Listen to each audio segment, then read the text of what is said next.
সম্মানিত YouTube viewers, আসসালামু আলাইকুম।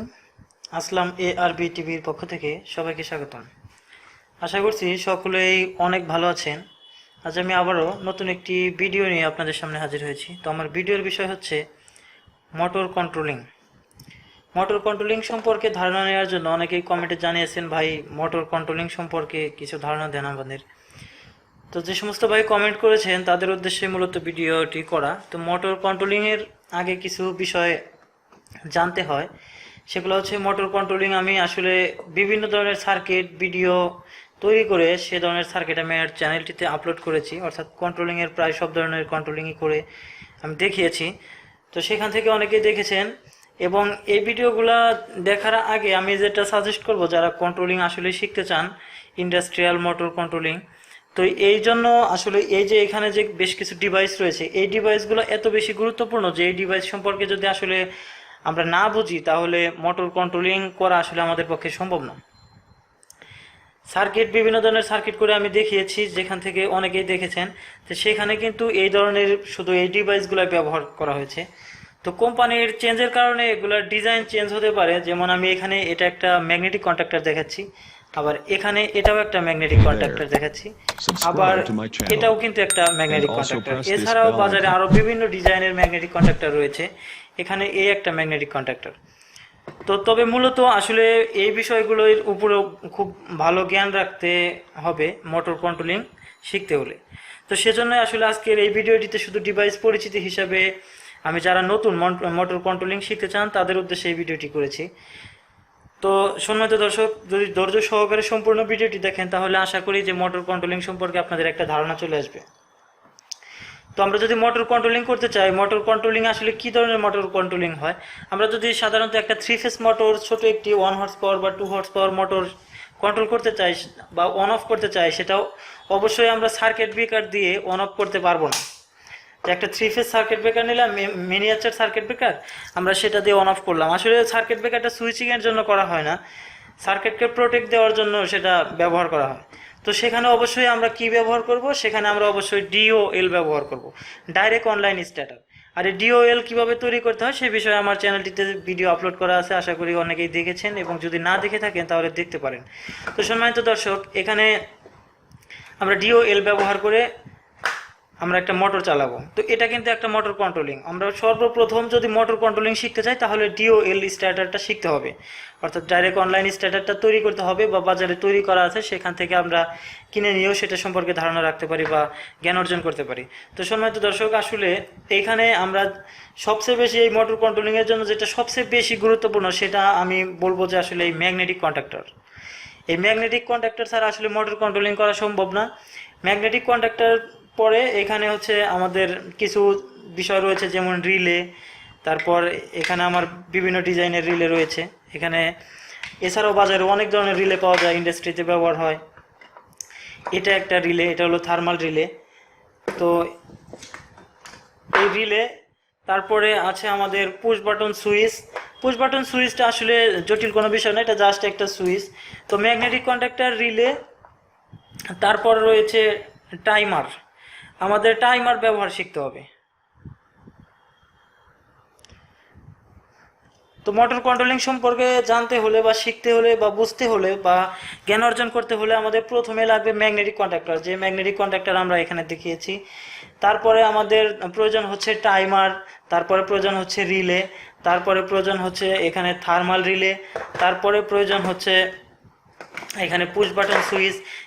এই পুশ বাটন সুইচ দ্বারা ম্যাগনেটিক কন্ডাক্টরে যে কোনো কানেকশন করা যায়, যে কোনো, যেমন DOL স্টার্টার, রিভার্স ফরওয়ার্ড, তারপর star delta, auto star delta, auto star delta, reverse forward, এই ধরনের কিন্তু সার্কিটগুলো এই পুশ বাটন দ্বারাই করা যায়। তবে এছাড়াও আসলে বাজারে বিভিন্ন ধরনের পুশ বাটন সুইচ রয়েছে যেগুলো দিয়ে আমরা কাজ করতে পারবো, ওই পুশ বাটন সুইচগুলো দিয়েও কাজ করা সম্ভব। তবে বিষয় হচ্ছে যে push button specially reverse forward করার জন্য যেমন স্পেশাল রিভার্স ফরওয়ার্ড সুইচ রয়েছে, সেগুলো দিয়েও করা যেতে পারে। তো সম্মানিত দর্শক, আমি ম্যাগনেটিক কন্ডাক্টর সম্পর্কে আমি আপনাদেরকে একটু ধারণা দেওয়ার চেষ্টা করি। তো ম্যাগনেটিক কন্ডাক্টর এখানে আমার বিভিন্ন ডিজাইনের রয়েছে, তো এটা একটু বড় সাইজে, অর্থাৎ বুঝতে সুবিধা হবে। তো এখানে দেখেন, প্রথমত এই বিষয়টা হচ্ছে এইখানে এই পাশে 3 ফেজ লাইনের জন্য স্পেশালি এগুলা করা। তো এখানে এনও, এটার সাথে এটা এনও, এটার সাথে এটা এনও, এটার সাথে এটা এনও, অর্থাৎ আমরা যদি কোনো সময় এখানে লাইন দেই, লাইন 1, লাইন 2, লাইন 3, সেই লাইনটাই এই পাশে আসবে, কিন্তু প্রথম অবস্থায় নর্মাল অবস্থায় এটাকে ওপেন রয়েছে অর্থাৎ খোলা রয়েছে, এখানে আসার জন্য সুযোগ নাই। যখন এটা হোল্ড হবে তখন এটা এই পাশে লাইনটা আসবে। আর মানে জাস্ট এটা একটা সুইচ, একদম ইজিলি বোঝার চেষ্টা করবেন, এটা একটা সুইচ। এবং এটাকে কন্ট্রোলিং এর জন্য এখানে আমাদের এনসি, তারপর এনও, এক্সট্রা কিছু এনসি এনও ব্যবহার করা হয়েছে। এবং এটা সবচেয়ে গুরুত্বপূর্ণ বিষয় হচ্ছে এখানে হোল্ডিং কয়েল। এই হোল্ডিং কয়েলটা অবশ্যই আমাদের জানতে হবে বা বুঝতে হবে। এখানে দেখেন হোল্ডিং কয়েল A1 এবং A2, এটা ছোট হাতের স্মল লেটার এ বি লেখা থাকে এবং A1 A2 এটা সবচেয়ে বেশি লেখা থাকে। তো এবং এইখানে সবচেয়ে বেশি যেটা খেয়াল করতে হবে সেটা হচ্ছে যে এই যে 220 ভোল্টেজ, এটা হচ্ছে 220 ভোল্টের লাইনের জন্য। এবং এইখানে 440 থাকতে পারে। এইখানে আমি আর একটা দেখাচ্ছি, এইখানে দেখেন এইখানে এটা শুধু কিন্তু 24 ভোল্ট, অর্থাৎ এইখানে যদি আমরা ফেজ নিউট্রাল দুইটা উভয় কানেকশন দেই তাহলে কিন্তু এটা সঙ্গে সঙ্গে নষ্ট হয়ে যাবে। এই বিষয়টা খুব বেশি সেন্সিটিভ, এটা অবশ্যই এটা দেখতে হবে। একটা ম্যাগনেটিক কন্ডাক্টর দিয়ে যখন আমরা ডিওএল কানেকশন করব তখন এটার ভোল্টেজটা দেখে নিয়ে তারপর আমাদের সাপ্লাই দিতে হবে। তো সম্মানিত দর্শক, এখানে বিভিন্ন ধরনের আছে। তো ম্যাগনেটিক কন্ডাক্টর সম্পর্কে আমি আরেকটু বোঝানোর চেষ্টা করি। যেমন আমরা যদি এটাকে সিরিজ স্টেজ ল্যাম্প দিয়ে আমরা এটাকে দেখতে চাই, তাহলে আমি লাইনটি দিয়ে দিচ্ছি, আলো দেখে বুঝতে পারবেন ল্যাম্পটি একটু দূরে রয়েছে। তো এটা হচ্ছে NO, নর্মালি ওপেন, এটা কিন্তু বাতি জ্বলবে না। বাতি যদি না জ্বলে তাহলে এটা ভালো আছে। এটা বাতি জ্বলবে হচ্ছে এইখানে হোল্ড করার পরে, এখানে হোল্ড যখন হবে তখন। আর এটা হোল্ড হবে আমাদের এই যে হোল্ডিং কয়েলটি যে রয়েছে, এই যে 220 ভোল্ট, এখানে জাস্ট আমরা সিরিজের ল্যাম্পে লোড দিয়ে দিচ্ছি, এখানে ভোল্টেজ সাপ্লাই দিচ্ছি, এটা হোল্ড হয়ে যাচ্ছে। এটা হোল্ড হচ্ছে, এখানে দেখলে বোঝা যাবে। আমরা এখানে যদি লাইনটা দিই দেখেন এটা কিন্তু এই যে হোল্ড হয়, মূলত এই বিষয়টি। এখন আমরা যদি এই পাশে লাইন দিয়ে দিই তাহলে এই পাশ দিয়ে বের হয়ে যাবে। এবং এনসিটা ভালো আছে কিনা সেটা দেখতে হবে, এনওটা এখানে ভালো আছে কিনা সেটা দেখতে হবে। আসলে এক ভিডিওতে এত বেশি জানা সম্ভব হবে না, তবে ম্যাগনেটিক সম্পর্কে আমি অনেক ভিডিও আপলোড করেছি, সেখান থেকে দেখলে সকলে বুঝতে পারবেন। এবং সেখানে বিভিন্ন ধরনের সার্কিট করা রয়েছে। তো ম্যাগনেটিক কন্ডাক্টর সম্পর্কে যতটুকু বোঝানোর উচিত সেখানেও আছে, এবং এখান থেকে যতটুকু আশা করি বোঝানো দরকার আপনারা বুঝতে পারছেন। এখন বিষয় হচ্ছে এইখানে যেমন এটা ডিজাইনটা এক এক কোম্পানি এক এক রকম করছে। এখানে দেখেন এটা হচ্ছে না, এটা জ্বলছে না, অর্থাৎ এনও, এটা হচ্ছে না, কিন্তু এইটা হবে, অর্থাৎ এটা এনসি। এবং এখানে লেখা থাকবে যে এনসি 21/22, এটাকে এনসি করা হয়েছে। এবং সিনাইডার একটা কোম্পানি, এটা অনেক বেশি দামি, অর্থাৎ উন্নত মানের। এবং সার্কিট ব্রেকারও অনেকটা গুরুত্বপূর্ণ। তবে সার্কিট ব্রেকার বিভিন্ন টাইপের রয়েছে। আসলে মোটর কন্ট্রোলিং এর জন্য এক এক সময় এক এক ধরনের টাইপের লাগে। এটা সি টাইপ, এবং এটা আর্থ লিকেজ সার্কিট ব্রেকার, এবং এটা হচ্ছে ডি টাইপ। তো এখানে অ্যাম্পিয়ার সিলেক্ট করা যায়। তো এটা হচ্ছে সার্কিট ব্রেকারের জন্য। তো সার্কিট ব্রেকার সম্পর্কে অনেকে অনেক ধরনের জ্ঞান রাখছেন বা দেখেছেন, শুনেছেন। তো এখন হচ্ছে টাইমারটা কি? টাইমার আসলে একটা নির্দিষ্ট টাইম পর সুইচিং করবে। এটাও একটা সুইচ, একটা নির্দিষ্ট টাইম পর। যেমন আমরা এখানে যদি, এটা হচ্ছে সেকেন্ডের টাইমার, এখানে 60 সেকেন্ড পর্যন্ত কাউন্ট করা যায়। তো এই 60 সেকেন্ড পর্যন্ত যদি আমরা কাজ করতে পারি বা টাইমিং দিয়ে রাখি তাহলে 60 সেকেন্ড পরে সেটা সুইচিং হবে। অর্থাৎ এইখানে 8টি টার্মিনাল রয়েছে, এটার সাথে এটা, এই দুটা হচ্ছে হোল্ডিং কয়েল থাকে এটার ভিতরে, হোল্ডিং কয়েল বলছি। তো ম্যাগনেটিক কয়েল থাকে এটার ভিতরে, দেওয়ার পরে এখানে জাস্ট এই কয়েলটাতে দিলে এটার ভিতরে হোল্ডিং কয়েলের মতোই অনেকটা, জাস্ট ওই যে কয়েলটা সেটাতে চুম্বক হবে। চুম্বক হওয়ার পর এটা এই দিকে টান দেবে, অর্থাৎ ম্যাগনেটাইজ হওয়ার পর এটা লেগে যাবে। তো এরকম জাস্ট এটাও একটা সুইচ, মানে এখান থেকে যদি দেই আমরা এটার সাথে সরাসরি পাবে, এবং এইখান থেকে এটার সাথে এই টার্মিনাল থেকে এই টার্মিনালটা এনসি রয়েছে, এবং এটা পরবর্তীতে এনও হয়ে যাবে। এরকম সিস্টেম। এটা হচ্ছে টাইমার সম্পর্কে বিভিন্ন ভিডিও, এটা হচ্ছে টাইমারের জন্য। টাইমার সম্পর্কে আমরা স্টার ডেল্টাতে বিভিন্ন রকম সার্কিট বুঝিয়েছি, রিভার্স ফরওয়ার্ডে অটো রিভার্স ফরওয়ার্ড করে বুঝিয়েছি, আপনারা চ্যানেলটি ভিজিট করে দেখতে পারেন। তো সম্মানিত দর্শক, এখানে আরেকটি বিষয় রয়েছে রিলেটা হচ্ছে নীরব প্রহরী। রিলেটা হচ্ছে নীরব প্রহরী। রিলে এবং টাইমার এইটার বেসটা একই রকম, আসলে আমরা এটাতেও এটা ব্যবহার করতে পারতেছি এবং এইখান দিয়ে রিলেটাও ব্যবহার করতে পারছি। আর রিলেটার আর এই টাইমারের কাজটা অনেকটা একই রকম, কিন্তু রিলেটা সরাসরি সুইচিং করবে এবং এইটা টাইমারটা হচ্ছে টাইম, একটা নির্দিষ্ট টাইম আমরা যে টাইম সিলেক্ট করবো সেটার পরে। এবং এইখানে আমার এখানে রয়েছে একটা টেম্পারেচার কন্ট্রোলার।